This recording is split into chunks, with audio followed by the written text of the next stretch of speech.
Oh, Church of the Living God, don't you want to see something real?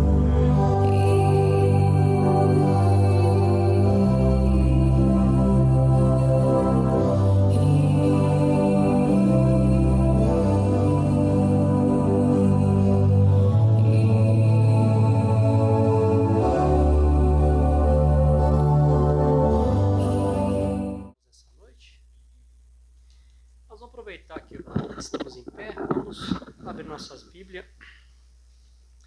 Uma escritura bem incomum.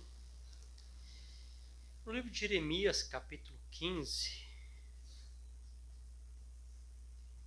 Jeremias, capítulo 15. Vamos começar no verso 1.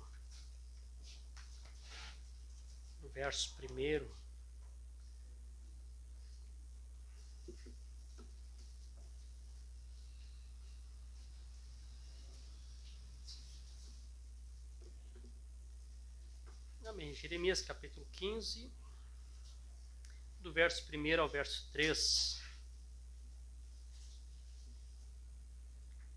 diz assim: Então disse-me o Senhor, ainda que Moisés e Samuel se pusessem diante de mim, ainda assim minha mente não poderia estar a favor desse povo. Lançai-os para fora da minha presença e que saiam. E será que se eles disserem para ti, para onde nós sairemos? Então tu lhes dirás, assim diz o Senhor, os que são para a morte, e os que são para a espada, em direção à espada, e os que são para a fome, em direção à fome, e os que são para o cativeiro, em direção ao cativeiro. E eu determinarei sobre eles 4 categorias, diz o Senhor: a espada para matar, os cães para rasgar, e as aves dos céus e os animais da terra para devorar e destruir. Amém? Oramos a Deus, Senhor Jesus. Obrigado, Senhor, por essa noite abençoada. Amém, que nós já temos cultuado ao Senhor através dos nossos louvores. E agora nós queremos, Senhor, termos esse momento aqui em torno da Tua Palavra. Nós somos apenas homens mortais e não temos recurso e não temos o que oferecer para as pessoas para que eles possam, meu Deus, amém, terem uma vida transformada e mudada, amém, através de conhecimento e através de informações. Mas se Teu Espírito Santo descer e revelar a palavra no nosso coração, sei que por meio da revelação, Senhor, receberemos o tão esperado novo nascimento, aquela mudança de entendimento, para, Senhor, podermos compreendermos o reino de Deus. Agora, Senhor, circuncida nossos lábios para falar a Tua palavra, os ouvidos dos Teus filhos que vão vir e o nosso coração para receber. Esta é minha oração e meu agradecimento, no precioso nome de Jesus Cristo. Amém. Irmãos, podem se assentar, irmãos. Amém. Graças a Deus. É sempre bom nós estarmos aqui, juntamente com os irmãos, na cidade de Canoas, né? Damos boas-vindas a todos os irmãos aqui presentes, né? Hoje está uma noite bastante fria, né? Mas os irmãos enfrentaram o frio e conseguiram chegar até aqui, né? As irmãs com criança ali, né? A irmã Joeci já é uma anciã, né? Aqui sentadinha, aqui podia estar em casa deitadinha, né? Mas certamente fazem isso porque ama Jesus e querem estar na presença dele, né? Então que Deus abençoe também o irmão William e a sua esposinha, a irmã Paola, que vieram lá de Santa Rita também, né? Longinho também, né? Mas estão aqui para serem abençoados por meio da palavra. Amém. Como eu sempre digo, né? Eu vejo, como ele nunca esquece, eu também não esqueço, né? O George tem uma voz invejável, né? Ele não precisa nem de microfone. Eu tenho que ir falando e aquecendo a voz até conseguir, como diz outro, engatar uma quinta, né? O George chega aqui, só a saudação dele já É uma pregação, né? Amém. E estamos aqui aguardando o Senhor, esperando em Deus que Deus faça alguma coisa por nós, né, irmãos? Eu não quero chegar aqui, como nós temos falado durante essa semana, durante esse mês todo, né? Só chegar aqui e passar informação para os irmãos, né? Os irmãos só ficarem informados das coisas, né? Nós queremos realmente que o Espírito Santo traga revelação ao nosso coração, né? Lembrando que se tem um tempo que nós deveríamos clamar por revelação, e nesse tempo agora, né, meu santo? Tempo de se orar e clamar por revelação, né? Depois que a gente compreende que novo nascimento é receber a revelação de Jesus Cristo, isso muda a nossa direção de escutarmos, né? E num tempo como esse, né? Um tempo de muitas informação. Alguma coisinha acontece lá do outro lado do mundo, na China, daqui um pouquinho, a internet está cheia de informação sobre aquele assunto, né? É um tempo de informação, todo mundo sendo bem informado de tudo, né? Então, se nós não vigiarmos, a gente acaba entrando nesse sistema e nós acabamos também correndo atrás das informações da mensagem, né? Quem foi que disse isso? Quem foi que disse aquilo? Quem é o homem da hora? O que está acontecendo? Não é verdade? E o principal, que é a revelação, as pessoas não buscam, né? E eu sempre fiquei intrigado com a oração do Pai Nosso também. As pessoas tomam a oração do Pai Nosso como uma reza, né? Pai Nosso, está no céu, santificado seja o teu nome. Venha a nós o teu reino. E na verdade Jesus nunca ensinou a oração do Pai Nosso para que fosse repetida dessa forma. Se alguém quiser repetir também não tem problema, né? Mas se você ficar repetindo o Pai Nosso só como Jesus falou, torna-se uma reza, né? Reza é uma repetição, né, de oração, né? Na verdade, Jesus Cristo está ensinando uma forma correta de orar ali. Existe uma forma correta. Eu não sei como vocês fazem, né? Mas quando eu vou orar, a primeira coisa que eu faço é exaltar o nome do Senhor, né? Porque foi que Jesus mostrou, né? Pai nosso que está no céu, santificado seja o teu nome. Primeiro, dar glória a Ele, né? Glorificar o nome dele, né? Em segundo venha a nós o teu reino. O profeta disse que esse teu reino é pedir por revelação, né? Amém. É clamar por revelação, né? Senhor, se revela, me deixe te conhecer. Parte das pessoas conhecem a história de Jesus, né? E não tem como conhecer Jesus segundo a carne, né? Através da história, não tem como conhecer Jesus. Nós temos 2 quadros na Escritura de pessoas que tentaram conhecer Jesus segundo a carne. Não é que Jesus dava um portaço, eu não vou usar essa expressão assim que fica muito, né, muito natural, né? Mas Jesus dava uma resposta assim, como é que eu vou dizer, em comum. Primeiro foram os gregos, em São João ali, né? Senhor, queríamos ver a Jesus, ou nós queremos conhecer Jesus. E como os gregos buscam sabedoria, né? Então Jesus, quando se encontrou com eles, qual é o nosso costume, né? Vem alguém novo nos visitando, chega aqui, a gente aperta a mão, ô irmão, prazer te conhecer. Sou o pastor Davi Dias, ali da cidade de Araranguá, faço culto aqui, vem de 15 dias. Essa é a nossa forma comum de se apresentar, né? Jesus não tinha essa forma comum de se apresentar. Jesus olhou para eles e dá um enigma, né? Ó, se o grão de trigo cair na terra e não morrer, fica ele só. Se morrer, dá muitos frutos. Em outras palavras, vocês querem me conhecer só se vocês forem no Calvário, né? Se não chegar no Calvário, vocês nunca vão me conhecer segundo a carne. E aí também tivemos a escritura conhecidíssima de todos, né? Nicodemos foi ter com Jesus e queria se inteirar do ministério de Jesus, né? E aí ele pensou em dizer, pois agora nós vamos ter um grande avivamento aqui, vamos ter agora salvação de almas, vamos ter fila de cura divina, né? Ele vai lá esperando isso, né? Ou que Jesus desse alguma explicação. Jesus olhou para ele e disse, puxa vida, natural, não vai compreender nada do que eu disse para ele, né? Então, Nicodemos, vou dizer uma coisa para ti. Se tu não nascer de novo, rapaz, tu não vai compreender nada, né? Se tu não nascer de novo, tu não pode ver o reino. Ver é compreender. Tu nunca vai me conhecer o que sou, quem sou, se tu não tiver um novo nascimento, né? Então, receber o novo nascimento é você receber a revelação de quem Jesus Cristo é, né? Amém? E aí, né, Sandro, o que tu sempre fala, né? Aí deixamos de acreditar, né? De termos aquela esperança e acharmos que é fé, para termos uma certeza de que somos, né? Amém. Certeza. Aí tem pessoas que tem aquela esperança, eu espero que eu suba no rapto.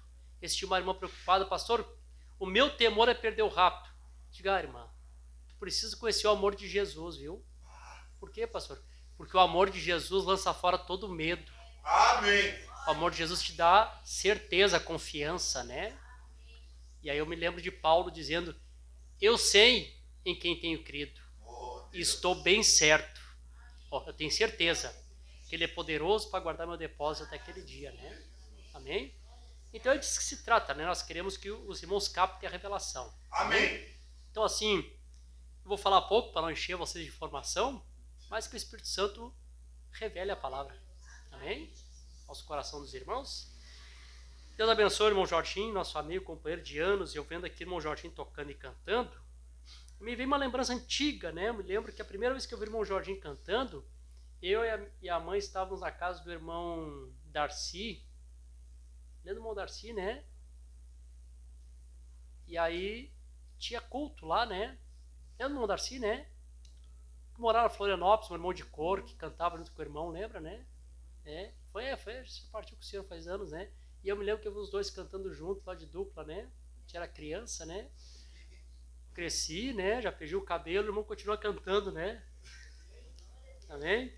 Deus abençoe sempre o louvor do irmão Jorginho, né? O William aqui sentadinho também, o William é cantor também, né?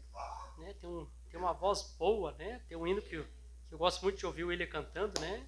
Quem poderia entender este momento, né? Quem vai parar e dar um pouco de atenção. Então, nosso irmão Sandro também está ali por Araranguá, né, Sandro?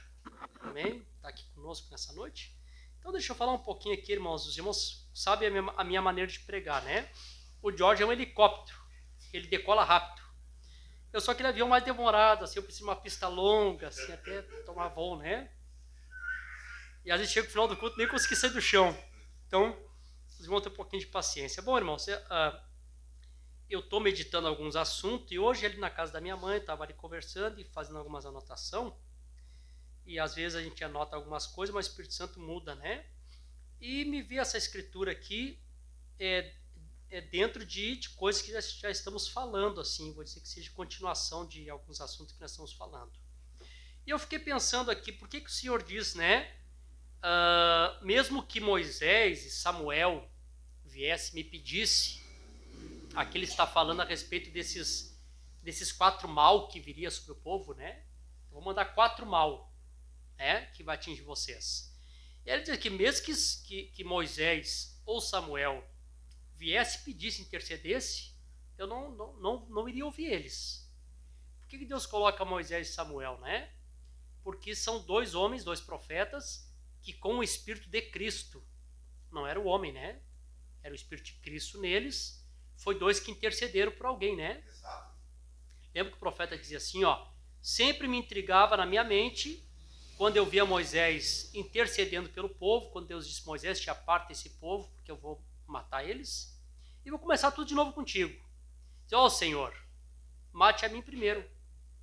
O que vai dizer às nações, que o Senhor tirou nós do Egito e trouxe para o deserto para matar o povo todo? E aí Deus volta atrás, o profeta assim, eu ficava sempre pensando, como que pode Deus voltar atrás de uma decisão que ele tinha tomado? Até que depois ele chegou no livro de Pedro e descobriu lá no livro de Pedro que a Bíblia diz que os profetas do Velho Testamento era o Espírito de Cristo neles. Amém. Então, quando Deus olha para Moisés, Deus não vê o Espírito de Moisés. Deus vê o Espírito de Cristo. O Espírito de Cristo é o Espírito de intercessão. Ele é intercessor, né? Então, quando ele vê Cristo, vendo eu o sangue passar de vós. É o que Deus respeita, né? Essa intercessão. Então, Deus volta atrás. Tá, Moisés? Conduz eles, então. Né? E outro que intercedeu foi Samuel também. Claro que ali foi um pouquinho diferente, né? Ele intercede por Saul. O Saul está lá esperando Samuel. Samuel disse assim, olha, ô Saul, tu me espera e eu vou chegar, nós vamos fazer um sacrifício para o Senhor. Tu não sai para a batalha sem nós fazer o sacrifício. Claro, irmãos, que Deus dá uma promessa, Deus promete te abençoar ou te dar alguma coisa, é claro que tu vai ser provado naquilo, né? E aí, o Saul está na batalha, os inimigos estão apertando e o Samuel não aparece. Deus faz com que o Samuel tarde um pouco, né? E o Saul preocupado, atucanado, e os inimigos estão nos cercando, estão nos apertando, porque sabe uma coisa? Traz lá o cordeiro que eu mesmo fazer o sacrifício. Foi lá fazer o sacrifício. Quando está terminando de fazer o sacrifício, chegou o Samuel. Ô Saul, o que tu está fazendo, rapaz? Pois é, tu demorou e o exército está me cercando e eu preciso fazer um sacrifício. Aí veio a famosa frase, né? Saul, quem disse que Deus quer sacrifício? Deus quer obediência, rapaz. As pessoas preferem sempre tentar fazer um sacrifício do que obedecer. Às vezes obedecer é mais fácil. Mas parece que as pessoas optam por se sacrificar.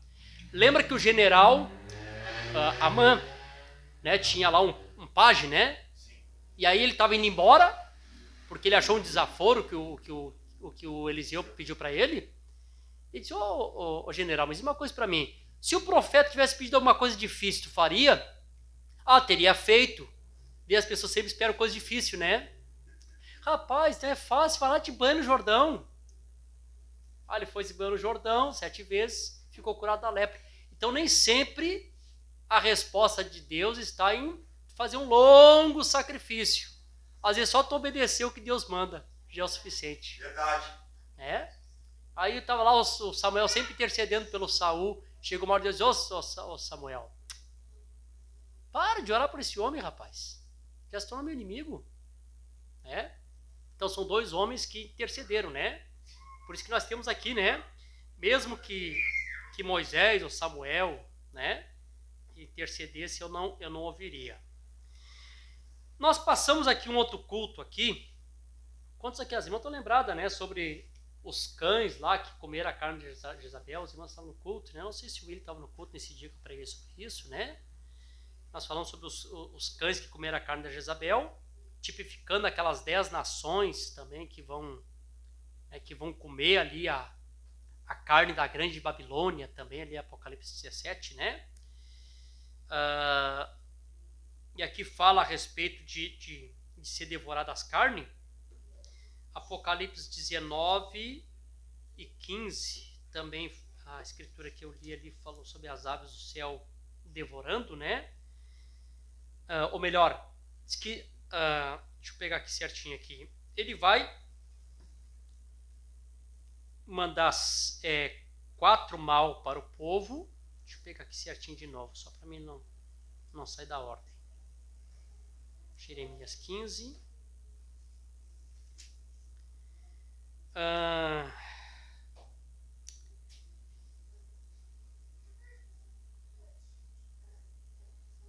Ele fala sobre a espada, né? Ele fala sobre os animais que comeriam, devorariam a carne, né?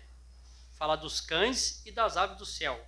Então nós temos aqui Apocalipse capítulo 19 e versículo 15, que fala aqui que da sua boca sai uma espada afiada para com ela castigar as nações. Isso que está relacionado a Jeremias capítulo 15, né? Esses 4 mal que Jeremias está falando, Deus está apontando isso para o período que nós temos pregado aqui para os irmãos, um período do outro lado da tribulação, naquele período da terceira vinda.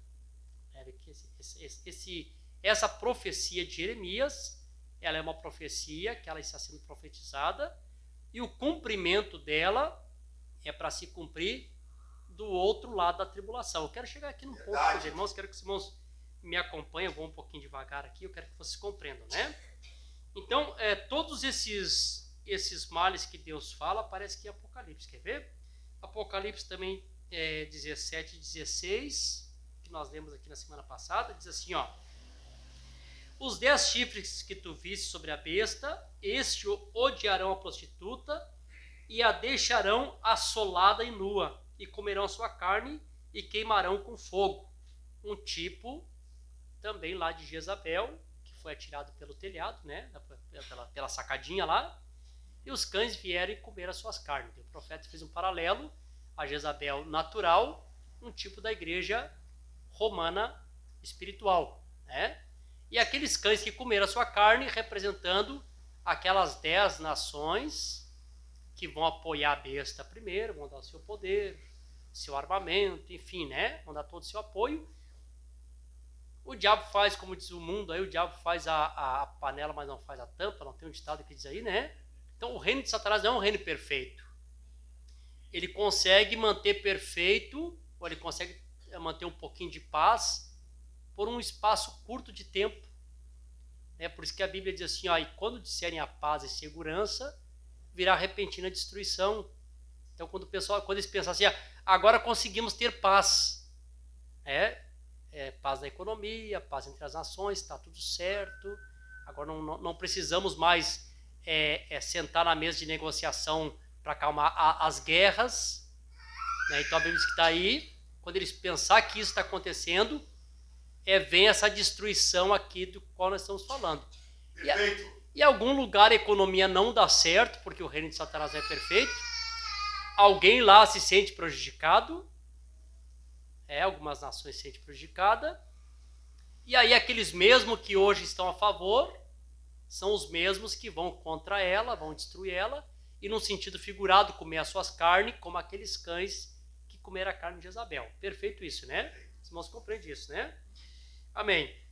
E aí fala aqui também das aves do céu, também vindo devorar, né? Isso também aponta para a segunda ceia. Nós temos duas ceias.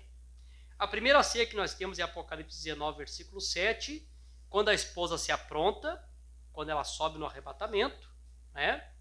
Então ela está vestida de linho fino, e eu vou chegar numa parte aqui do linho, eu quero que os irmãos guardem isso no coração. Amém. A noiva de Jesus Cristo sempre está representada, suas vestes em linhos finos. Toda vez que tu lê nas escrituras, linhos finos, justiça dos santos. Amém. Não é anjo celestial que se veste linho, sempre é a noiva de Jesus Cristo, né?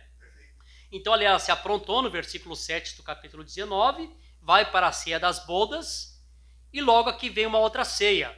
A outra ceia é uma ceia de juízo, também apontando lá para o livro de Esther, né? Duas ceias, uma ceia que ela chega na presença do rei, e na outra que Amã é julgado e condenado também. Verdade. Né? A condenação de Amã.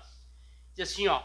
E eu vi um anjo que estava de pé no sol, e ele gritou com alta voz, dizendo a todas as aves que voam pelo meio do céu: vinde, ajuntai a ceia do grande Deus, para que possais comer a carne dos reis, as carnes dos capitões, as carnes dos homens poderosos, e a carne dos cavalos que neles assentam, e a carne de todos os homens, tanto livres quanto escravos, tanto pequenos quanto grandes. Então a gente vê que esses males, todos que o Jeremias aqui citou, são acontecimentos que acontecem do outro lado da tribulação, nesse período, irmão Jorginho, da terceira vinda de Jesus Cristo, que é muito pouco falado, né? Se fala bastante da primeira vinda, da segunda vinda, e pouco se fala desse período da terceira vinda, né? Exatamente. Amém? Aleluia! Uma vez o Jorge estava pregando, acho que lá em Alvorada, lembra que tu citou que o irmão Brana disse que o 4 não é o número de Deus, né? O número de Deus é 1, 3, 5, 7, 8 também por causa da eternidade, né? Não é bem eternidade, é infinito, né? Um dia nós vamos entrar sobre esse assunto que Deus tem colocado no meu coração, e eu quero estar com o quadrinho aqui para poder desenhar algumas coisas para os irmãos compreender melhor. Mas enfim, são esses os números de Deus. O 4, na verdade, é uma operação de Satanás, né? Satanás opera em 4 sempre. E como Satanás opera em 4 sempre, então Deus também tem que vir com 4, não que é o número de Deus, mas ele vem com 4 para poder fazer frente a Satanás, né? Ele tem que vir no livramento em 4, porque é a maneira que o diabo vem, né? Assim, o trabalho de Deus conosco é em perfeição, em 3, né? 3 etapas da graça, enfim, né? Mas quando ele tem que lutar contra o diabo, então ele tem que fazer frente com aquelas 4 unções. Para cumprir, eu não me lembro onde é que está escrito, vocês estão lembrados, em Isaías diz assim: vindo o inimigo como uma corrente de água, o Espírito do Senhor Deus alvorará contra ele a sua bandeira. Então quando o diabo vem com corrente de água, Deus sempre tem uma bandeira que ele levanta, né? Para fazer frente. E a gente sabe que a bandeira do Senhor, lá no Velho Testamento, ela tinha 4 insígnias, né? Amém. Então Deus tinha 4 bandeiras lá no Velho Testamento. A bandeira de Judá, que era o leão. A bandeira de Efraim, que era o boi. A bandeira de Ruben, que era o homem. E a bandeira de Dan, que era a águia. O leão ficava para o lado leste, de onde vem o evangelho, né? Jesus, o leão da tribo de Judá, né? Amém. Do sul vinha o homem. E a gente sabe que isso também tem uma aplicação aqui no sul, mas assim a gente poderia falar outra hora, né? Nós temos lá do oeste o boi, né? E nós temos o norte a águia. Perfeito, a águia é sempre no norte, né? Sempre é do norte que vem a águia, né? Amém? Então essas são as bandeiras que Deus tinha no Velho Testamento. Quando vinha qualquer pessoa incircunciso tentando adorar o Senhor, primeiro ele tinha que passar pelo crivo dessas 4 bandeiras, né? Onde é que você vai? Eu vou lá adorar o Senhor. Você é circuncidado? Não, então você não pode entrar lá. Então aquelas bandeiras estavam como guardião da arca do Senhor, né? Amém? Tipo também os evangelhos. São Mateus, São Marcos, São Lucas, São João, né? Mateus é o boi, Mateus é o leão, Marcos é o boi, São Lucas, doutor, médico, né? O homem, a sabedoria do homem, e João, a águia, né? Vê que a águia o livro de João já é um evangelho profético. Ele não começa dizendo, tinha uma mulher chamada Maria que teve um bebezinho. Não fala do Jesus humano, né? Então vê que quando chega na unção da águia, que é João, ele já começa a falar de um Jesus eterno. No princípio era o verbo estava com Deus, o verbo era Deus e o verbo se fez carne. Vê que o evangelho de São João é diferente, né? O evangelho de São João é um evangelho profundo, né? É o evangelho onde Deus fala através de trovões e João, o tipo da noiva, compreende que os trovões falaram em São João capítulo 12, né? Lembra? O povo todo viu trovão, né? Mas quando João ouviu, opa, entendi. Aí ele registrou, né? Eu te glorifiquei uma vez e vou te glorificar de novo. É um livro especial, né? Amém. Bem, vocês estão felizes? Eu vou ler aqui 5 coisas que o profeta fala, mas eu vou me concentrar mais em 2. O profeta fala assim, a respeito de tudo que Deus vai fazer, tem 5 coisas importantes que a gente não pode esquecer. Ele diz assim, quando Deus vai fazer alguma coisa, primeiro, tem que ser no tempo próprio para ser feito, e eu falei bastante disso ontem em Alvorada, no culto de Alvorada, que Deus tem um tempo determinado para todas as coisas. Deixa eu dar uma paradinha aqui, talvez dar uma adiantadinha num outro assunto que uma hora eu quero falar, que eu tinha um pensamento, George, não sei se tu tinha esse pensamento, não sei se o Sandro pensava assim, os irmãos aí, e eu pensava assim, até já preguei, e já estou retirando aqui porque preguei errado, né? Eu achava que o tempo tinha entrado em cena devido à queda,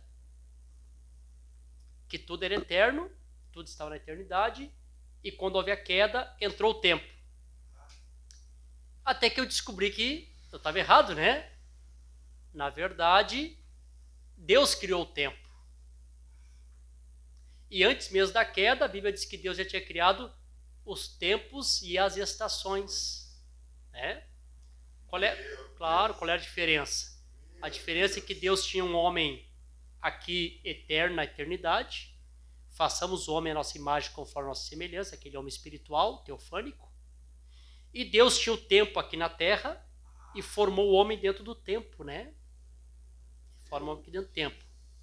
Então Deus consegue trabalhar com o tempo e eternidade junto. Outra coisa que eu pensava, que a eternidade tinha se rompido para que o tempo entrado. Não pode. Se rompe a eternidade, não é mais eternidade. Ela teria um fim. E o que é eterno nunca tem fim. É um círculo. Né? Então Deus está trabalhando com o homem na eternidade e Deus estava trabalhando com o homem aqui dentro do tempo. Né? Deus pega esse homem da eternidade e coloca dentro desse homem do tempo. Amém. E por que Deus criou o tempo? Porque o homem precisava vencer esse tempo para então tudo retornar de fato para a eternidade. Tu tá com a canetinha aí? Me traz ali o quadro, eu vou mostrar rapidinho para vocês, irmãos. Rapidinho. Me veio aqui a inspiração, tem que aproveitar a inspiração. Amém. Rapidinho. Só que eu quero mostrar uma coisa para vocês aqui. É. Rapidinho aqui. Como é que seria mais ou menos? Deixa eu aproveitar aqui. Eu faço que depois eu virei para as irmãs, tá? Seria mais ou menos assim. Deixa eu colocar aqui assim. Seria mais ou menos isso aqui, bem simples. Nós temos o que aqui? Ó? Nós temos a eternidade, que é um círculo. É esse aqui. Aqui está o homem, né? O homem.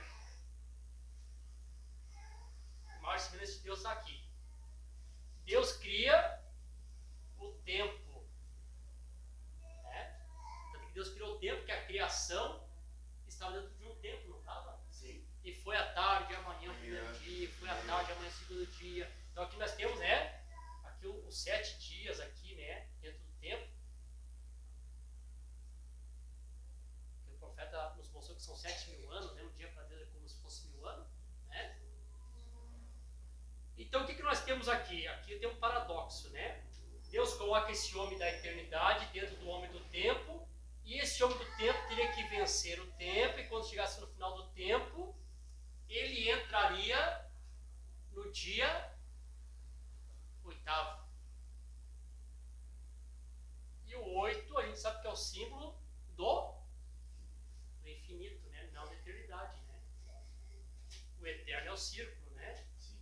O 8 é infinito, né? Isso aqui é infinito. Vê que o 8 é um círculo distorcido, né? Deus distorce a eternidade para que o homem saia do tempo e entre da eternidade, né? Por que é o 8? Acaba-se o tempo e o homem entra para o... Por que o homem entra para o infinito? Por que é o infinito? Eterno é aquilo que nunca começou. Isso é Deus, né? Não. Deus é mais ainda. Porque ele é pai da eternidade. Ele é pai da eternidade. Então, é paradoxo, né? Não tem como explicar essas coisas, né? Paradoxo. Então, nunca começa, nunca termina. Isso é eternidade. Isso. Como o homem teve um princípio, então o homem não está nessa mesma categoria aqui. O homem ele entra na parte de ser infinito, o que inicia e não tem mais fim. Temos que disso, né? O que aconteceu? O que aconteceu foi o seguinte, né? Que quando o homem chegou aqui nesse 7.000 anos, aqui nesse 7º, aonde Deus cria ele no 6º, no 7º ele cai antes de cumprir os 7.000 anos, porque o homem não viveu 1.000 anos, ele caiu antes. Aí quando ele estava com 930 anos, ele morreu. Não completou esse 7º dia. Então esse 7º dia é o 7º milênio que nós vamos ter que viver para cumprir esse 7º que o Adão não conseguiu cumprir. Nós, tipo da Eva de Cristo, Cristo, tipo de Adão. Né? Cristo, segundo Adão, né? Vamos ver esse tempo. Depois que nós vemos esse tempo, que é o milênio, para onde é que nós entramos? Ao 8º dia, né? Ao início de novo, né? Só mostrar ali para as irmãs aqui. Irmãs, ó, só para vocês verem o gráfico. Compreenderam, né? Então tá. Só queria falar isso aqui, mas vamos continuar aqui na parte do tempo, né? Então, Deus tem tempo para tudo, gente. Nunca podemos se adiantar o tempo de Deus em nada, né? Você sabe que antes de Martinho Lutero fazer a reforma, apareceu outros tentando fazer a reforma? Apareceu o John Hus, apareceu o Willie Clifford, né? Que era estrela da manhã, e outros. A Igreja Católica parou, matou eles. Não conseguiram, né? Porque Deus tem um tempo certo para tudo. Segundo, isso deve ser de acordo com a sua palavra, o qual foi falada, tem que ser de acordo com as Escrituras. Isso deve ser dado de acordo com a pessoa através do qual ele tem escolhido para fazer isso. Isso deve vir primeiro aos seus profetas, e o profeta deve ser vindicado pela palavra. Então, aí eu vou pegar os 3 que o irmão Santos sempre cita, né? nós temos o que primeiro? Nós temos uma profecia que é falado, Deus fala a palavra. Nós temos o tempo certo para aquela profecia se cumprir, né? E quando chega no tempo certo, Deus sempre tem o elemento certo, o indivíduo, para fazer aquilo, né? Eu estava conversando com a irmã Paola, né? Mostrando para ela que Deus sempre tem o seu agente. Amém. E o agente de Deus sempre é o homem. Deus escolhe alguém, e aquele alguém não é que ele queira, ele corra atrás, ou porque ele iniciou alguma coisa e Deus se agradou daquilo. Não, Deus escolhe ele. E às vezes aquele homem nem quer, às vezes ele está correndo. E é aquele que Deus vai atrás e busca. Todos os grandes homens que foram chamados por Deus, você pode ver, sempre era aqueles que estavam correndo, aqueles que não queriam. Esses homens se destacam como aqueles patos que estão ali na lagoa, daqui a pouquinho um deles dá um giro, faz um quaquá diferente, levanta e vai. E os outros estão todos atrás, né? Está chegando o inverno, ou vão para o norte ou para o sul, um se destaca, né? A natureza coloca aquilo nele e ele acaba fazendo aquilo, né? Porque ali está o elemento, né? Começa a vir aquele friozinho, o tempo certo, um elemento entre os patos se destaca e leva todos os outros para um lugar para que eles não morram, né? Amém. Então, quando chega no tempo certo, Deus sempre tem um elemento, né? Para que isso aconteça. Vocês estão felizes? Amém. E, irmãos, agora deixa eu colocar outro ponto aqui, que isso aqui é importante também. Irmãos, Deus tem um elemento tanto para cumprir a parte boa da profecia, quanto Deus tem o elemento para cumprir a parte ruim, né? Tanto ele tem um elemento certo para a parte boa, quanto também ele tem um elemento que cumpre a parte ruim. Quantos lembram aqui que está escrito na Bíblia assim, ó? O ímpio foi preparado para o dia do mal. Já leram isso? Né? O ímpio também foi preparado para o dia do mal.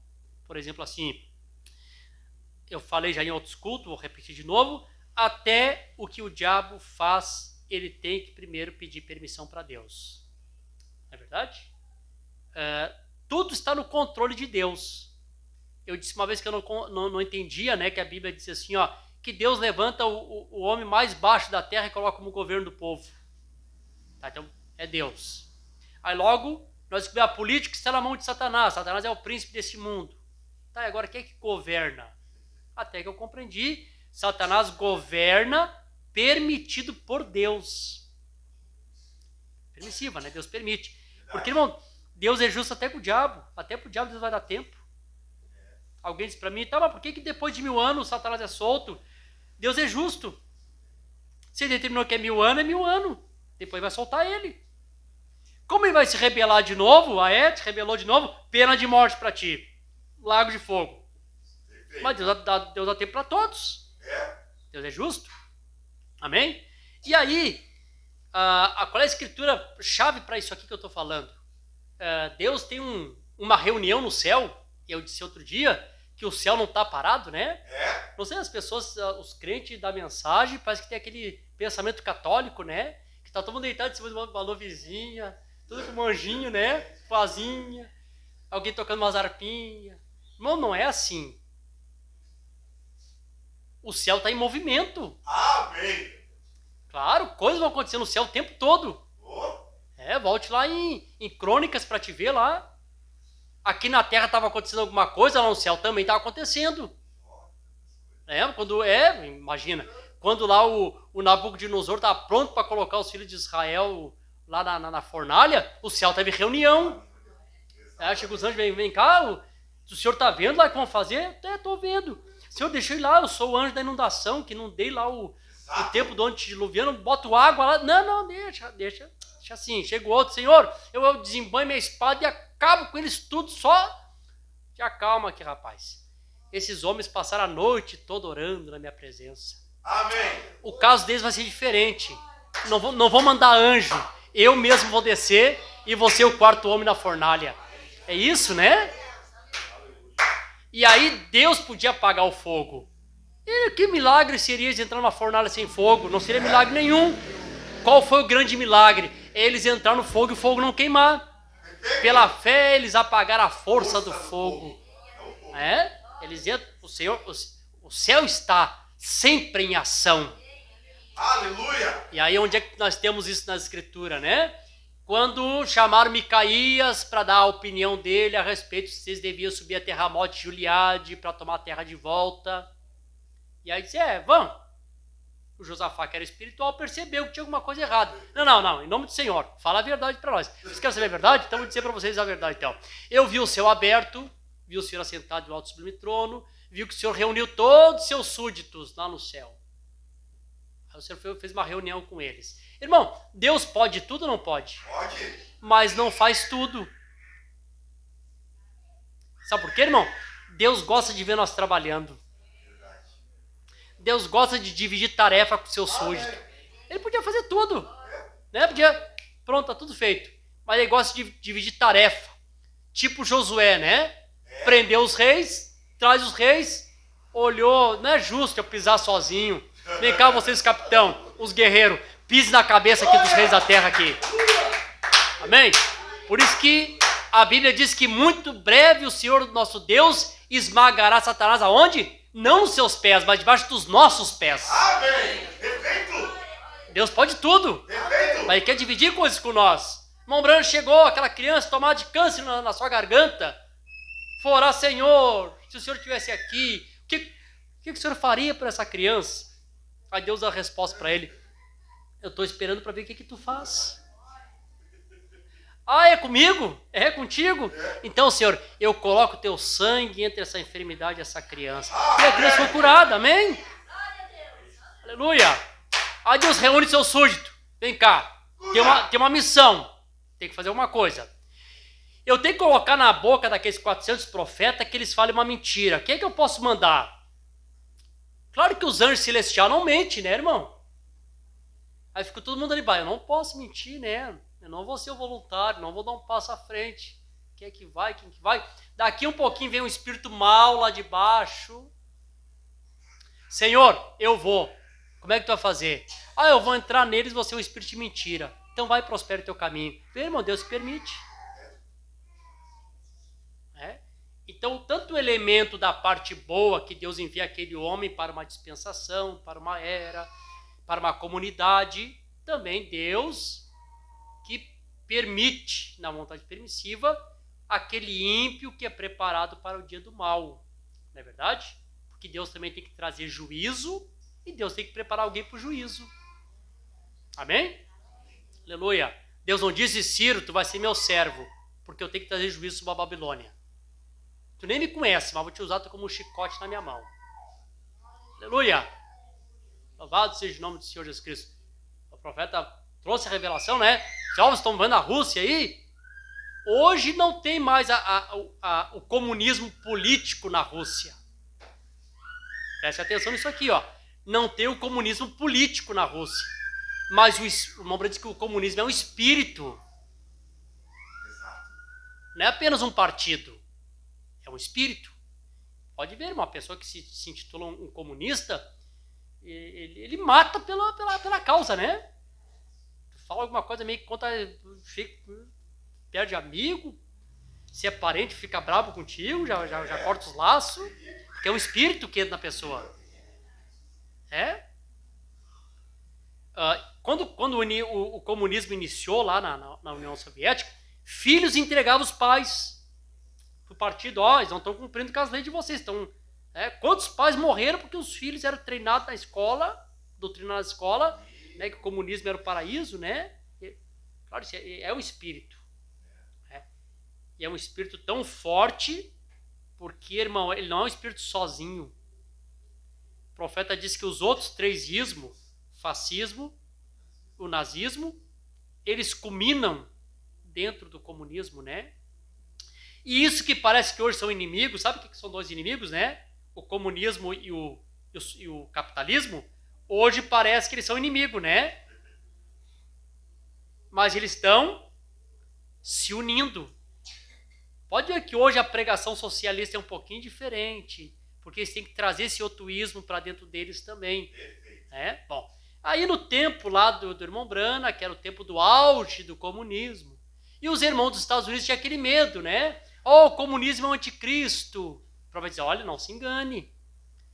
O anticristo não é contra Deus. O anticristo é tão parecido que, se possível for, até o eleito ser enganado. Perfeito. Então você não se engane. Não é alguma coisa que seja contra, é alguma coisa que seja igual. Então o que é o comunismo, irmão Brana? O comunismo é um chicote na mão de Deus para chicotear a falsa igreja. Então tá lá. É um povo bárbaro, vou dizer assim, pagão, mas como um chicote na mão de Deus, porque o ímpio está preparado para o dia do mal. Quando chegar no tempo certo, Deus usa esse chicote para trazer juízo sobre a falsa igreja nesse período que nós estamos falando aqui. Vocês continuam felizes? Vamos lá, deixa eu só ler mais uma escritura aqui, Apocalipse capítulo 7. Nossa escritura aqui bem conhecida, né? 7, versículo 1. E depois dessas coisas vi 4 anjos em pé nos 4 cantos da terra, retendo os 4 ventos da terra, para que não soprasse sobre a terra, e nem sobre o mar, e sobre árvore alguma. E vi outro anjo subindo do leste, tendo ele o selo de Deus vivo, e ele gritava em alta voz aos 4 anjos que havia sido concedido de ferir a terra, dizendo, não ferir a terra, nem o mar, nem a árvore, até que temos selado o servo do nosso Deus na sua testa. Aí, os irmãos sabem que isso aqui, em parte, né? Isso aqui em plenitude se cumpre depois do período de tribulação, depois dessas coisas, depois de quais coisas? Depois da tribulação. Isso aqui acontece em plenitude. Né? Mas isso aqui, em parte, aconteceu, o profeta diz que isso iniciou acontecendo ali na Primeira Guerra Mundial, né? Quando começou a Primeira Guerra Mundial, o profeta disse assim, ó, que por uma razão que ninguém sabe, do nada a guerra terminou. Ninguém sabe até hoje por que foi proclamado o armistício. Quem se rendeu? Quem parou a guerra? No dia 11, 11 horas e 11 minutos, apontando para a 11ª hora, a última hora do dia, né? É que no Velho Testamento as horas eram diferentes, né? Não é como o nosso horário, começava das 6 e terminava às 6, né? Ou começava às 6 e terminava às 12. Então 11 horas era 5 horas da tarde, a hora do entardecer. O final do dia, né? Então, para isso estava apontando. E aí disse, cesse os ventos, do nada parou a guerra. Por quê? Se não tivesse parado a Primeira e a Segunda Guerra Mundial, eles teriam praticamente eliminado todos os judeus. E eles não podiam fazer isso. Porque parte daqueles judeus que estavam lá nos campos de concentração, que estavam na Europa, eles eram os portadores. Talvez eles não eram a semente. Mas eles eram a casca que carregava a semente. Verdade. Por exemplo, assim, quem é que entrou no Egito? Quem é que entrou na terra prometida dos que saíram do Egito? Seus filhos, porque daqueles saíram só entrou Josué e Caleb. E os demais morreram todos no deserto. Mas o que eles eram? A casca para carregar a semente para chegar na terra prometida. Exato. Talvez, quando chegar no tempo dos 144 mil ser selado com o Espírito Santo, nem exista mais ninguém do tempo do campo de concentração. Mas deles saíram a semente daqueles que vão ser aquele remanescente. Não qualquer judeu que estão lá atrás de dinheiro, né? Mas aquele verdadeiro que está lá clamando, Senhor, envia o Messias. Está lá nos muros da lamentação, gemendo, né? Verdade. E aí também entendi outra coisa, né? Sobre esse gemer. Quando Ezequiel vê esse quadro, o que Ezequiel diz? Que o anjo disse que era para selar, que era para ser selado, aqueles estavam gemendo pelas imundícia e abominação que acontecia na terra. Isso em Jerusalém. Hoje, irmão, tu faz uma pesquisa.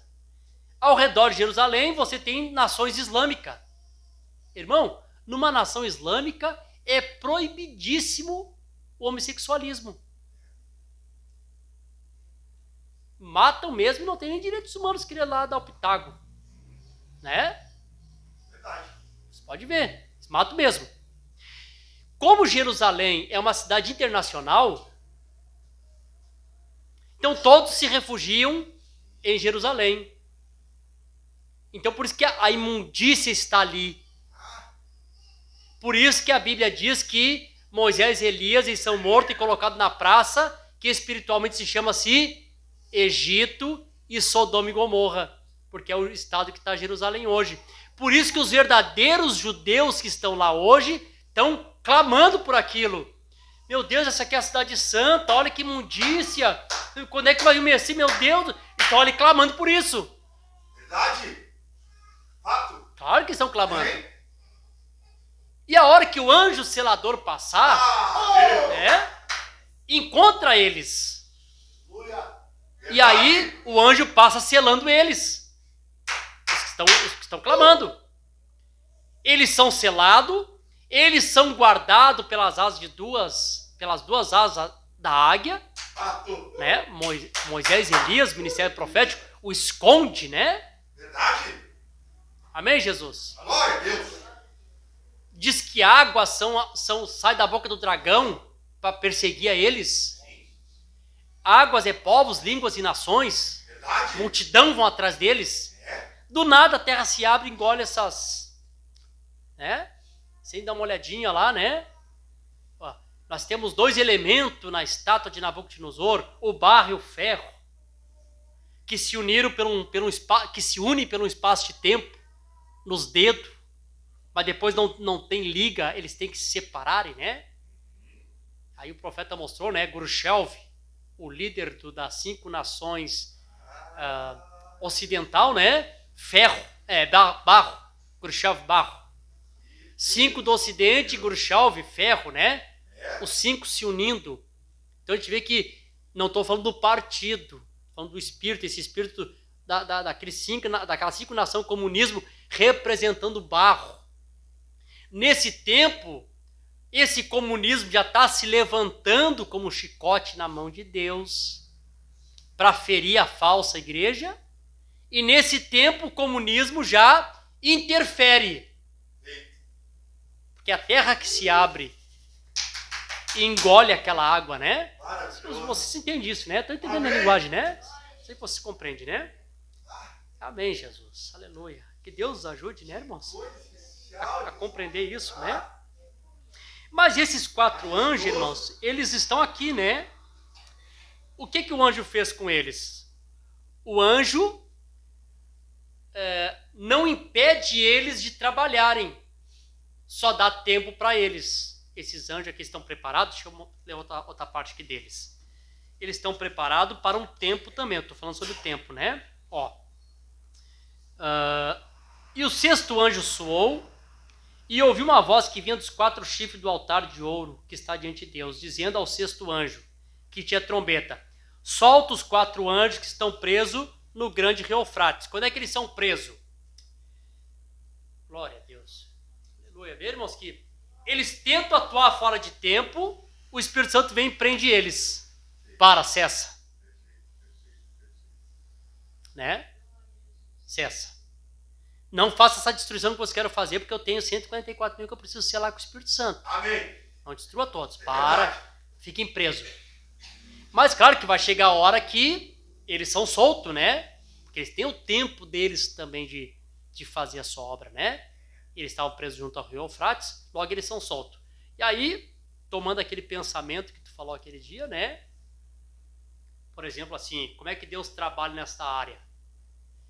Quando veio Satanás montado sobre um cavalo branco, Deus levanta uma unção contra ele, né? O cavaleiro de Apocalipse é um cavalo branco, logo vem a unção do leão. Amém. A primeira unção de Deus, leão. Vem e vê. O que a unção do leão faz? A unção do leão não destrói. Não, protege só o eleito. Gente, é o seguinte, vocês estão vendo? Isso é falso, não vão atrás disso, é nicolaísmo. Parece que é, mas não é. Fujam disso. Foi isso que a unção do leão fez. Aonde está isso? Paulo dizendo, eu sei que na minha partida entraram lobos ferozes para preparar o rebanho. O homem do pecado, filho da perdição, ele vem com todo o sinal prolífico de mentira para os que perecem. Ou João dizendo, o Espírito Anticristo já está no meio de vocês. O que era isso? A unção do leão protegendo os eleitos. Não caem em engano. Fujam disso. Mas aquela unção do diabo operou. Há milhões e milhões enganou. E sai dali Porque quando ele é revelado, o diabo ele perde a força. Perdeu a força. Mas o que o diabo faz quando perde a força? Ele imita a Deus, ele é imorfe. Ele troca de máscara. Aí ele sai do cavalo branco e combina no cavalo vermelho. E aí quando ele combina no cavalo vermelho, Deus troca de unção. Aí vem a unção do boi, que era a unção do sacrifício. Amém. O que a unção do boi faz, irmão? A unção do boi não destrói com o cavalo vermelho. Pelo contrário, a unção do boi era uma unção de sacrifício. O que ele pode dizer? Ser fiel até o fim. Amém. Não desistam, gente, vocês vão morrer. Mas vocês estão morrendo para vocês terem uma melhor ressurreição. Aleluia. E aqueles homens que estavam lá com Marte, eles sabiam disso. Verdade. Quando pegaram o lentilho para levar ele para a morte, ele disse, eu vou tranquilo, porque estou aguardando uma melhor ressurreição. Amém. Eles foram martirizados. A Bíblia diz que o anticristo fez guerra aos santos e os matou, Exatamente. mas não os venceu. Amém, Jesus? Porque eles estão ali aguardando uma teofania, a ressurreição dos mortos. Aleluia. Amém? Aquele espírito foi revelado, culmina no cavalo preto, vai para o cavalo preto. A unção do homem, através da reforma, revela a sua força, mas não impede. Depois esses três culminam dentro do cavalo amarelo, não foi assim? Cavalo baio. E aí está a unção da águia, né? A unção profética. Vem e vê. Não entre nisso. Fujam do sistema denominacional. Sai dela, povo meu. Desperta tu que dorme, ressuscita entre os mortos, Cristo esclarecerá. A voz do Espírito Santo, a unção da águia, advertindo.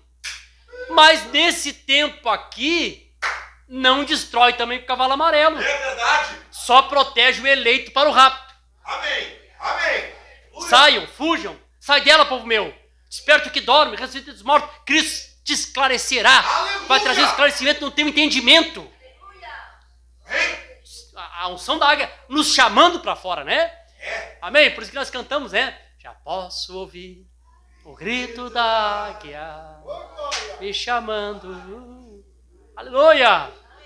Deus é bom, né? Amém. E o que acontece, irmão? Acontece uma coisa interessante. Eu ia ler aqui uns parágrafos, não vou ler para nós ganhar tempo aqui. Só para vocês compreenderem aqui um ponto aqui.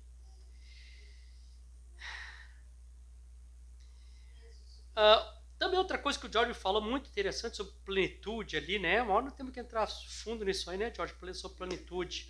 Irmãos, essas 4 unções, elas não vencem porque elas ainda não vieram em plenitude. Mas eu vou tentar explicar isso aqui melhor. O que é essa plenitude? Por exemplo, assim, como é que funciona? Nós temos os 4 cavalos de Apocalipse. 4 cavaleiros. O branco, o vermelho e o preto. Os 3 culminaram dentro do amarelo. Verdade. Por isso que o amarelo é tão forte. Ele traz a unção dos outros 3. Certo? Nos ismos de Satanás político, o comunismo é tão forte porque o nazismo e o fascismo e o capitalismo estão culminando dentro do comunismo. Hoje, se você é fascista, tu é preso.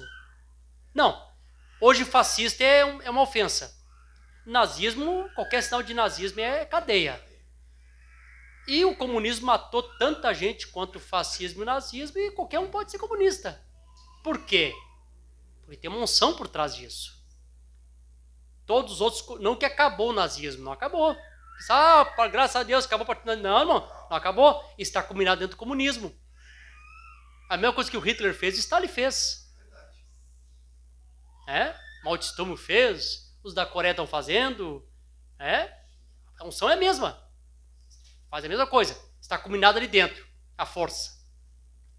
E aí, gente, tem uma outra coisa que acontece também, né? Isso do lado político que está relacionado às trombetas, que está direcionado a Israel. Do lado espiritual, nós temos também 4 espíritos, estou falando dos 4 que eu li ali, os 4 espíritos que vêm para enganar a igreja. É uma invasão espiritual, uma guerra espiritual. Aqui nas trombetas são guerras físicas, que eles mataram os judeus fisicamente, e aqui nós temos uma guerra espiritual. Aí o profeta diz que aqueles anjos caídos era o romanismo, que é um ismo também, o luteranismo, que é um ismo também, porque anjos caídos começaram bem, aí depois que Lutero parte, cai em denominação, agora somos na igreja luterana, anjos caídos caíram, né? Os wesleyanismos e, por fim, os pentecostalistas, ou pentecostalismo, né? Que formam um ismo também. E aí tu descobre por que o poder de Satanás no reinado anticristo fica tão forte, que conquista todo o sistema denominacional, porque todos esses anjos caídos culminam dentro de um só, dentro de um romanismo. Meu Deus. Eles culminam ali dentro, aí ele tem essa força, consegue conquistar todos, a protestante, a evangélicos, a pentecostal, tudo ali, claro que daí tem outras coisas que a gente sabe que acontece, né? Nós não teríamos tempo para falar aqui de tudo, né? Amém. Vocês estão felizes? Amém. Esse é o período da terceira vinda, né? Aí, irmãos, aqui eu queria ler uma outra coisa com vocês aqui. Deixa eu ver aqui, Apocalipse, capítulo 15. Agora, olha o que acontece, irmão.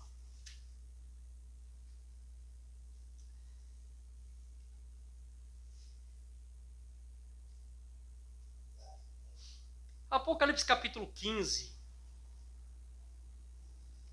Agora, irmão, aqui tá a coisa que me desceu hoje de tarde ali na sala ali, que nem o Santos falou, eu gritei porque eu estava dentro da casa da mãe, mas me desceu algo assim tremendo de paz. Isso aqui tá um segredo, né? Meu Deus. O que nós temos no período da tribulação? Nós temos as 4 unções do diabo em uma só. Que força, né? As 4 unções de Satanás numa só. Termina o período de tribulação, essa unção ainda continua por um espaço de tempo. Agora Deus tem que vir para fazer frente a essa super unção, que nela tem 4. E aí agora eu compreendo. Apocalipse capítulo 15, que diz assim, ó. Vou começar aqui do versículo 6, para nós ganharmos tempo. E os 7 anjos saíram do templo, tendo 7 pragas, vestido de linho puro e branco. Agora eu quero só uma paradinha aqui lembrar vocês do início da pregação. Vocês veem que esses 7 anjos aqui, irmãos, eles estão vestidos com as vestes da noiva. O que está apontando? Não são anjos celestiais. São anjos mensageiros. Amém? Perfeito. Anjos mensageiros. Perfeito. Os mesmos anjos mensageiros que trazem a graça no seu tempo são os mesmos 7 anjos mensageiros que vêm para julgar com as taças. Amém? Amém. Amém. Irmão, cada homem de Deus julga o povo do seu tempo. Vão trazer juízo. Trouxemos graça. Vocês rejeitaram? Agora nós estamos vindo de novo. Mas não com graça. Agora estamos vindo com juízo. Tá?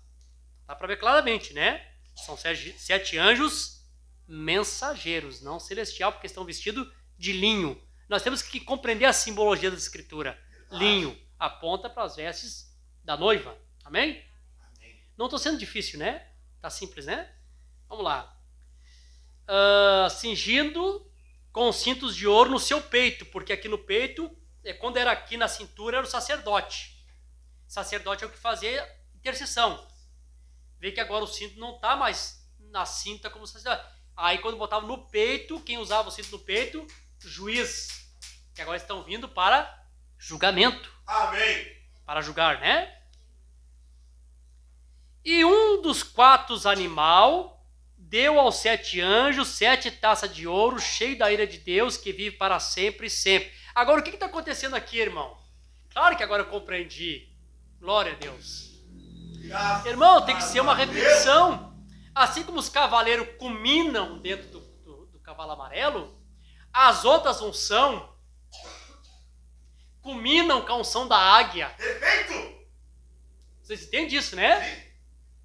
O que vem aqui é a unção da águia, porque é ela que faz frente ao cavalo amarelo. Perfeito. Mas como Satanás vem acompanhado, os 4 junto, o Senhor também vem prontos, as quatro unções junto. Aleluia. Que agora, as quatro unções junto, conta as quatro unções de Deus junto, para a grande batalha. Amém. Aleluia. E agora, irmão, essa batalha aqui final, não é agora uma batalha de proteger o eleito. É uma batalha de julgamento, juízo e condenação. Perfeito.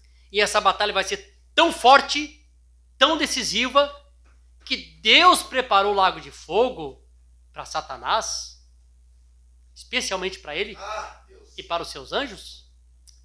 Pessoas vão porque querem, todos que vão para lá vão perdoado, vão porque não aceitaram o perdão de Jesus. Não é verdade? Verdade. Foi feito para ele. O príncipe deste mundo já está julgado e condenado. Mas, irmão, esse enfrentamento, George, vai ser algo... Como é que o profeta diz? A batalha vai ser tão intensa, quente, pesada, que Deus vai dizer assim, ó, vocês foram tão intensos contra, que vocês vão inaugurar o lago de fogo. Vocês vão um pouquinho antes do que o chefe de vocês. Você pode ver. Qual é o capítulo que está escrito que o falso profeta e a besta são lançados ao lago de fogo? Hã? Alguém aí me ajuda aí? No capítulo 19? Deixa eu ver se é. 19, 20, né? E a besta foi tomada, e com ele o falso profeta, que também aqui, depois um dia nós entramos, e são dois, né? É a besta e o falso profeta, são dois. Mas isso aqui é para outro dia, né? E a besta que foi tomada com ele, e o falso profeta que operava milagres diante dele, com os quais enganava os que receberam a marca da besta, e os que adoraram sua imagem, esses dois foram lançados vivos no lago de fogo, que queima com enxofre. E Paulo no capítulo 22, quando diz que Satanás é lançado no lago de fogo, diz assim, e Satanás é lançado no lago de fogo, aonde está o falso profeta e a besta. Agora essas quatro unções vêm, amém, Jesus? Completa, né? Para fazer batalha contra as quatro unções de Satanás completa. Uma culminou dentro da outra, e agora Deus culmina uma dentro da outra, e Deus tem algo reservadinho para ele. Está aqui, 7 taças de juízo. Essa primeira taça aqui foi da era de Éfeso, a segunda aqui foi da era de Esmirna, essa de Pérgamo está aqui. Comece a atirar contra eles. Amém, Jesus? Glória a Deus. Vocês estão felizes, irmãos? Amém. Então, só encerrando, citar o que tu falou, né? Só aquela partezinha. Tudo isso acontece, né? No tempo de plenitude, né? Hoje eu compreendo, né? Hoje eu compreendo. Eu tinha uma grande dificuldade, eu vou encerrar dizendo isso aqui, já é 9h30 ali, mas vou encerrar dizendo isso aqui para vocês. Eu sempre tive uma dificuldade. Eu me lembro que uma vez eu era jovem ainda, fiquei sem serviço, fiquei desempregado, e aproveitei que eu estava sem serviço e tudo quanto é culto que tinha eu ia. Aí comecei a escutar o Alvorada era tarde, lembro que lá no Alvorada era tarde, né? Meu Mário, meu Consuelo. E aí pegava o Avenida Trabalhador e não tinha carro e tocava, né? Estava sempre nos cultos. E o pastor Gili começou a pregar, na época, a série Adoção. Né? Para nós tudo era novo, né? Série Adoção. E aí começou a falar sobre ser adotado, sobre ser adotado. E aí fui na casa de um irmão, o irmão disse assim, tá, mas adoção de verdade você está pregando sobre adoção, mas a adoção não é agora, a adoção é só na ressurreição dos mortos. Aquilo sempre ficava assim na minha mente, assim, né? Aquele ponto de interrogação. Até que eu compreendi, né? Aí voltamos a velhos assuntos que estamos sempre falando, né? Compreender a redenção em duas partes, né? Se tu compreender que a redenção está em duas partes, tu compreende muita coisa, né? Que primeiro Deus vem e redime a tua alma, né? Através do selo do Espírito Santo. Quando tu recebe o Espírito Santo, a tua alma está redimida. Porque a tua alma como tu falou, redenção, retornou para Deus. Está selado do lado de dentro, o Espírito Santo selado do lado de dentro, o diabo selado do lado de fora, ele não tem mais como entrar. Uma pessoa selada uma vez, selado para sempre. Ah, mas da onde tu tirou isso aí, irmão? É Bíblia. Efésios 4:30. Com o qual está selado para o dia da redenção. Então, as pessoas confundem dons. Ah, mas porque a irmã lá era cheia de Espírito Santo e caiu? Não era o Espírito Santo. Podia ser apenas dons ou um espírito sedutor, que parece que é, mas não é. Quando eu falo espírito sedutor, eu estou falando de sexualidade. Eu sou aquele espírito sedutor, daquele espírito que parece Espírito Santo, mas não é. Por isso que caiu. Se fosse o legítimo, não tinha caído. Porque o legítimo Espírito Santo dentro de você é o guia. É a campainha. Que tu faz qualquer coisinha, ele te atormenta. Te atormenta no bom sentido, né? Ele te conserta. Te tira o teu sono, tira a tua paz, até tu consertar. Isso é o Espírito Santo dentro de ti. Tua alma redimida. Retorna para Deus. Amém. Quando tu recebe essa redenção da tua alma, tu recebe a adoção em partes. Porque Deus te adota como filho. Não que tu não era filho. Tu nasce filho, porém tu tem que provar ser filho. Né? Gálatas capítulo 4. Quando tu prova que tu é um bom filho, então Deus te adota. Então agora tu é um filho adotado. Deus adotando seus próprios filhos. Né? Isso é uma parte da adoção, uma parte da redenção. Amém, Jesus. Nessa parte da adoção, entra o que tu falou. Nós estamos em redenção pelo poder, né? Menos, claro, sangue, né? Redenção pelo sangue. Redenção pelo poder, porque o adotado recebe poder. Amém. Esse meu filho, ele eu vi. Ó, esse aqui é o Davi, eu dei o Espírito Santo para ele. Então, o que ele disser acontece. Os irmãos compreendem isso, né? Amém. Então, por que Deus não dá essa autoridade antes? Porque, irmão, tu sem o Espírito Santo, tu não sabe atuar com o poder de Deus. Exato. Os discípulos antes do Espírito Santo queriam destruir aquela cidade. Senhor, nos dá poder, não destruir toda essa cidade. Para, gente. Vocês sabem que espírito que eu tô, não vem para destruir, vem para salvar, gente. Com o Espírito Santo, levaram chicotada lá e não mataram ninguém. Saíram glorificando. Glória a Deus, apanhamos por Cristo. Amém. O Espírito Santo tirou caráter neles. Poder sem caráter é satânico, é só para destruir. Que nem eu digo às vezes nos cultos, tem irmãos aí que Deus dá poder, né? Os irmãos pisam no calo deles e já ficam todo ofendidinhos, querendo dar soco nos irmãos. Cai fogo e mata esse desgraçado. Vai ser mataneiro de verdade, gente. Claro, imagina. Então Deus sabe para quem dá poder primeiro, ele te adota. Irmão, a redenção vem pelo sangue, o calvário de Cristo. Quando eu aceito Jesus Cristo, na base do sangue. A redenção pelo poder vem aonde? Atos capítulo 1, versículo 8, gente. Amém. Ficar em Jerusalém, até que nós sejamos revestidos de poder. Ei, poder vem através do Espírito Santo. O homem só pode ter o poder de Deus, irmão. Através do Espírito Santo. É quando Deus o adotou ele. Amém? Aleluia. Aleluia. Que esse poder que tu parece pouco, não é. Com esse poder tu pode fazer muita coisa, irmão.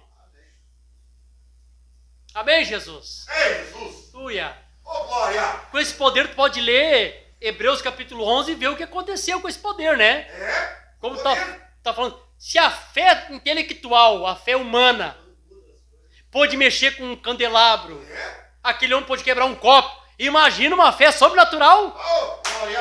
Aleluia. uma fé revelada no teu coração, o que pode fazer, irmão? Santo. Ah, isso é uma... E ainda isso é em parte uma umidade do que seria. E aí quando chega do outro lado, que nós estamos retornando com Jesus, nesse período da terceira vinda, dentro desse acontecimento que eu estou falando, aí sim a ressurreição dos mortos nos dá o quê? A adoção plena. Amém, Jesus. Adoção plena. Aleluia. E aí, irmãos, claro, o que acontece assim? Deixa eu só tentar colocar Deus meu. um ponto aqui Aleluia. para vocês aqui. Quer ver? Aleluia. Nessa adoção plena, irmão, o que acontece, né?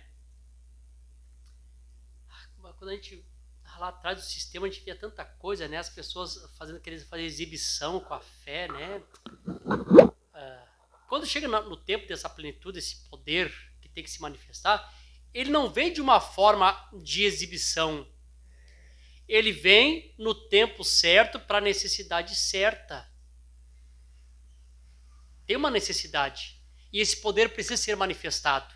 Tem que ser esse. Eu só dar um exemplo aqui rapidinho. Eu sei que eu tenho que terminar, mas eu tenho que parar com a dispersão e diz amém. Quando eu sinto que Deus diz amém, eu paro.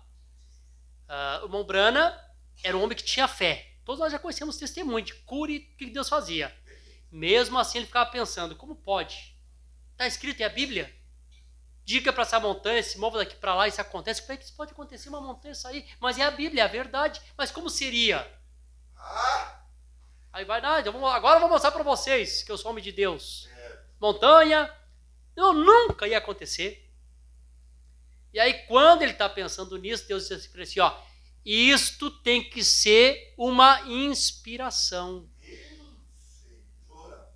Tem que vir de acordo com a necessidade. Em outras palavras, vai chegar o dia que vocês vão precisar do poder um pouquinho maior do que vocês têm hoje. Isso vai ser dado lá. Aleluia! Hoje eu vou deixar vocês conhecer em parte. Para mostrar que só eu vou dar um pequeno testemunho. Como eu falei de Enoque, né? Amém?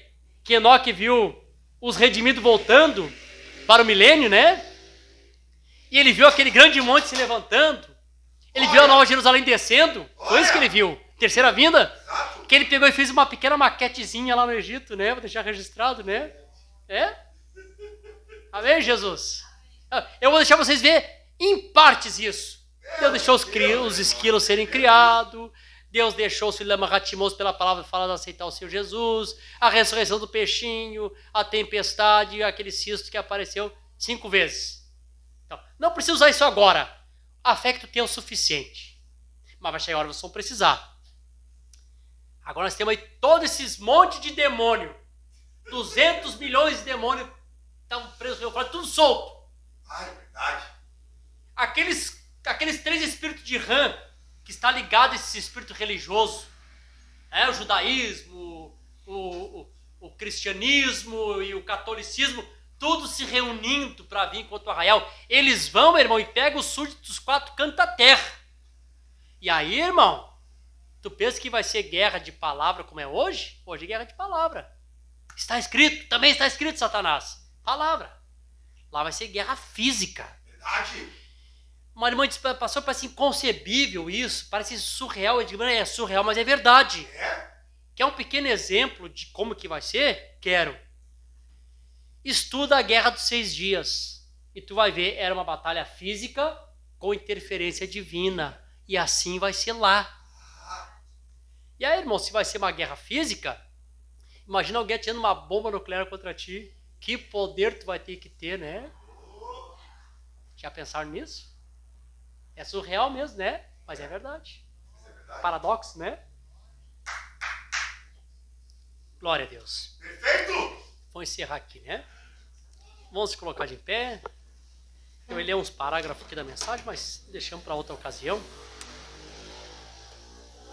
Como disse o irmão Brano, eu gosto disso, né? Amém. Mel na rocha, né? Aleluia. Os ursinhos aqui ficam tudo lambuzado, né? Aí tu chega num lugar, aí tu começa a comentar, todo mundo quer lamber um pouquinho mel, né? Pastor, talvez as pessoas não saibam desse testemunho da Guerra dos 6 Dias. O senhor pode completar, que é do exército que viu? Sim, o que acontece, né? Israel, foi 67 que deu a Guerra dos 6 Dias. Israel ficou independente em 48, 67 dá o quê? Tu que é matemático aí, não chega a dar 20. Dá 19 anos, né? 19, né? 48, 67, 19. Não tinha 20 anos de nação. O que eles tinham de arma era o que sobrou lá da Primeira Guerra, lá, coisa... 3 potências. O Egito estava equipado pela União Soviética. Tudo que eles tinham era moderníssimo. Do outro lado, a Síria e a Cisjordânia, né? Os 3 países estavam contra ele. Cercaram. Em 6 dias, Israel venceu essas 3 nações potentes, com aquelas armas obsoletas. Meu Deus. E aí um soldado se perdeu na trincheira, e se deparou com aquele exército tudo dos egípcios. Quando ele viu, levantou a mão para se render. Daqui a pouquinho, antes de ele levantar as mãos, aqueles homens tudo largaram as armas e se renderam. E ele sozinho levou todo aquele pilotão como prisioneiro. Quando passou a guerra, chamaram eles para saber, vem cá, como é que pôde vocês todos se entregar para um soldado israelense? Eles disseram assim, olha, nós somos treinados para lutar com homem, não com anjos. Porque eles viram os anjos do Senhor. Era uma guerra física, mas o Senhor lutando por Israel. Amém. Vai ser assim, irmão. Perfeito. Amém, Jesus? Só que a diferença lá não vai ter morte, né? Sabe por quê? Porque o exército do Senhor Jesus Cristo que retorna com ele, retornam em plenitude, corpo glorificado. Ninguém morre. Por isso que a plenitude é regozijo, né? É regozijo, ninguém morre. Hoje nós perdemos alguns companheiros na batalha, né? Sabe quem voltou atrás? Irmão fulano, não acredito, pensei que o irmão ia conseguir. O irmão não conseguiu, não parou no caminho. Perdemos outro. Hoje está perdendo bastante pessoas nesta batalha aqui espiritual. Mas naquela não vai ter perca. Todos lá estarão prontos. Glória a Deus. Ei, Jesus. Aleluia. O que será que nós vamos ficar fazendo 3 anos e meio ali em cima ali? Eu tenho a impressão que vai ser mais ou menos assim. Jesus, eu tenho que terminar o culto, mas Deus seja louvado, né? Eu tenho a impressão que é mais ou menos assim. Deus tem um padrão de fazer as coisas, né? Como é que é o padrão de uma criança? A criança nasce, ele está ali dentro de um corpinho, ele está tentando colocar aquele corpinho sob sujeição, saber caminhar, saber gatinhar, ele está treinando aquele pequeno corpo, né? Até que chega uma idade que ele consegue ter o controle completo, né? Pegar, segurar, não é verdade? Agora estou treinado, posso mover com esse corpo. De repente sai desse corpo aqui, que é tão obsoleto assim, tão poeira, tu entra num super corpo, que é matéria, mas é paradoxal, atravessa a parede. Amém! Jesus atravessa a parede, quebra a lei da física. Duas matérias não ocupam o espaço do universo, ali ocupou. O corpo de Jesus Cristo passa por dentro. É fantasma, não só. Tem alguma coisa que comer aí? Tem que peixe e pão. Daqui eu vou comer, eu não sou espírito. Aleluia! É um super corpo. E aí tu entra, eu acho eu tenho pra mim que de repente esses 3 anos vamos ficar treinando como vamos começar, como é que nós vamos agir dentro desse corpo, né? Exato. Aí depois de 3 anos mesmo voltamos prontinho. Pode vir, Satanás, agora estamos prontos. Vamos acertar as contas, né? Por que eu falo essas coisas? Pastor, falando de milênio, estou precisando de uma palavra de conforto, de consolo. Irmão, isso deveria te consolar. Porque quando tu chega lá, o que tu vai descobrir? Que tudo valeu a pena. Amém? Que tudo que tu sofreu aí, todas as bofetadas que o diabo te dá hoje, lá vai ter uma revanche. Verdade? Lá tu vai ver que valeu a pena. Aleluia! Diabo, tu me deu uns quantos tapas, né? Vamos acertar agora as coisas aqui, eu e tu. Jesus! Aleluia! Dia da vingança! Aleluia! Dia da vingança Aleluia! e consolar todos que choram. Glória! Tempo de consolo, né? Glória a Deus! Aleluia! Aleluia! Santo! Glória a Deus! Aleluia! Senhor, Jesus! obrigado, Senhor, por essa noite especial, Aleluia! onde o Senhor consegue atingir o seu alvo, Senhor. E nós compreendemos que o tempo é do Senhor. Ei, O Jesus! Senhor que determina todas as coisas, Senhor. Aleluia! Hoje é tempo de sofrer, tempo de angústia, tempos de aflição. No tempo do arrebatamento é um tempo de adversidade, tempo de escarnecedores. Aleluia! Vai chegar o dia da vingança do nosso Deus, que quando vier essa vingança, o Senhor vai consolar todos aqueles que sofrem, todos aqueles que choram. Glória! Oh, glória a Deus, aleluia. Glória! Oh, glória! Senhor, se o Senhor estivesse aqui, Aleluia! o Senhor diria para essa igreja: ser fiel até o fim, dar-te a coroa da vida, Ei! ser fiel até o fim, ser fiel até a morte. Aleluia! Aleluia. Não desistam, Glória a Deus! não volte atrás, não desanime, não pare, está logo ali, Amém! falta pouco, Amém! um pouquinho de tempo mais, o que há de vir virá e não tardará. Deus não pode falhar. Deus não pode fracassar. E nem seus filhos podem falhar, nem seus filhos podem fracassar. Oh, meu Deus, aleluia. Cinge os lombos dos teus filhos de força nessa noite. Para essa batalha aqui, Senhor. Para eles vencerem aqui. E eles conseguirem vencer do outro lado. Obrigado, Senhor. Muito obrigado, Pai, por esse momento especial. Nos despede nós da Tua paz, na comunhão maravilhosa do Teu Espírito Santo, Senhor, levando nós para nossas casas de volta, com a bênção da Tua palavra, no precioso nome de Jesus Cristo. Amém, Jesus. Amém. Deus abençoe, irmãos. Estamos despedidos em nome de Jesus.